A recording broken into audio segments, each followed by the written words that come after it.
और दूसरी बड़ी खबर बिहार में ये आई है कि अंतरिम जमानत मिली है लालू परिवार को और लालू परिवार दिल्ली से लौट आया है। तो इसे एक बड़े राहत के तौर पर देखा जा रहा है कि फिलहाल अंतरिम जमानत लालू परिवार को मिली है। और आप देख सकते हैं टीवी स्क्रीन पे कि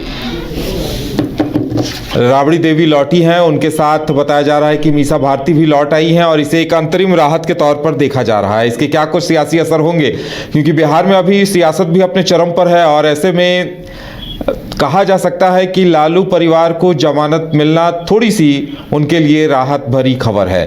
ज़्यादा जानकारी के लिए इस वक्त हमारे साथ हमारे संवाददाता विवेक जुड़ चुका है। विवेक, लगता है कि आरजेडी के भी लोग वहां स्वागत में पहुंचे हुए थे और जाहिर सी बात है ऐसे वक्त में अगर जमानत मिली है तो ये काफ़ी राहत वाली बात होगी।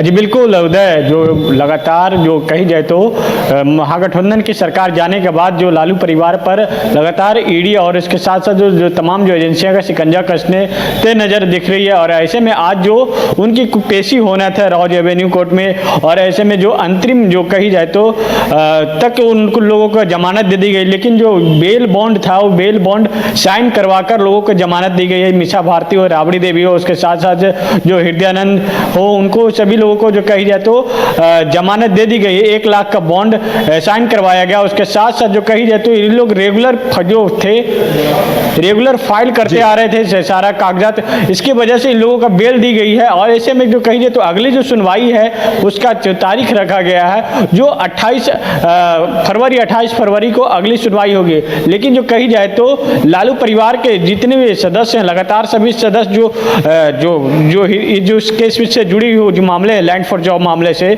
उसमें जो कही जाए तो अभी बचते जो कही जाए तो गिरते नजर आ रहे हैं। और ऐसे में जब लालू प्रसाद यादव के जो पत्नी है और बिहार के पूर्व मुख्यमंत्री थी राबड़ी देवी, वो जब पटना एयरपोर्ट पे लौटी, उसके साथ साथ उनकी बेटी मीसा भारती, तो उन्होंने मीडिया से बचते नजर दिखी। यानी कि साफ तौर पर जो कही जाए तो अभी कुछ भी कहने के लिए तैयार नहीं है। एक तरफ जो उनकी जो बिहार में सरकार थी वह सरकार भी चली गई, और उसके साथ साथ जो अब है लगातार से जो एजेंसियां हैं उन पर शिकंजा कस रही है कि आने वाले समय में जो कही जाए तो उनकी और भी मुश्किलें बढ़ सकती है। जो लैंड फॉर जॉब मामले में और जो रॉज एवेन्यू कोर्ट में जो आज जो फैसला सुनवाई उसमें जो कही तो अगली तारीख जो कही जाए तो 28 फरवरी का मुकर्रर की है। जी उदय।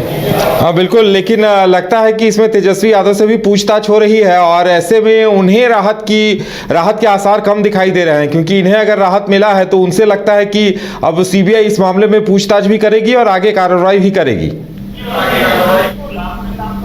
आपने साफ तौर पे जो जो पेशी हुआ उनके बाद जब इनको जमानत मिले उसके बाद जो कहिए तो ईडी इसका विरोध भी किया। यानी कि साफ तौर पे जो कही जाए तो ये जो बॉन्ड पेपर का जो बॉन्ड पे 1 लाख का बॉन्ड पे साइन करवा कर इन लोगों का जमानत तो दे दी गई, लेकिन इसका जो विरोध जो कही जाए तो ईडी जो विरोध भी किया। यानी कि साफ तौर पर जो कही जाए तो आने वाला जो से इनको तो बेल मिल गया अंतरिम तिथि तक, लेकिन जो कही जाए तो अभी भी इन पर जो आगे की जो कही जाए आगे भी कार्रवाई हो सकती है। यानी कि साफ तौर पर लैंड फॉर जॉब मामले में जो जितने भी आरोपित हैं सभी आरोपियों को लगातार एजेंसियां जो कही जाए तो एजेंसी घेरने में लगी हुई है। जब लालू प्रसाद यादव जब रेल मंत्री हुआ करते थे 2004 से 2009 के बीच में, उस समय के मामले है और ऐसे में ये मामले में उनके परिवार में कई लोग लिप्त हैं। उसके साथ साथ जो कही जाए तो उनके बेटी जो है मीसा भारती वो भी लिप्त हैं, और उसके साथ साथ जो पूर्व मुख्यमंत्री हैं राबड़ी देवी वो भी लिप्त हैं। और ऐसे में जो आज जो उनकी तो जमानत मिल गई, लेकिन जो कही जाए तो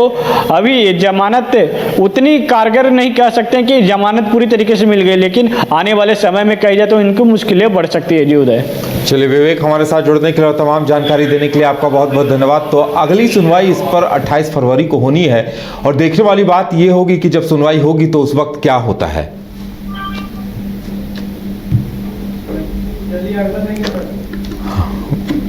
बीजेपी ले लो, नहीं तो बीजेपी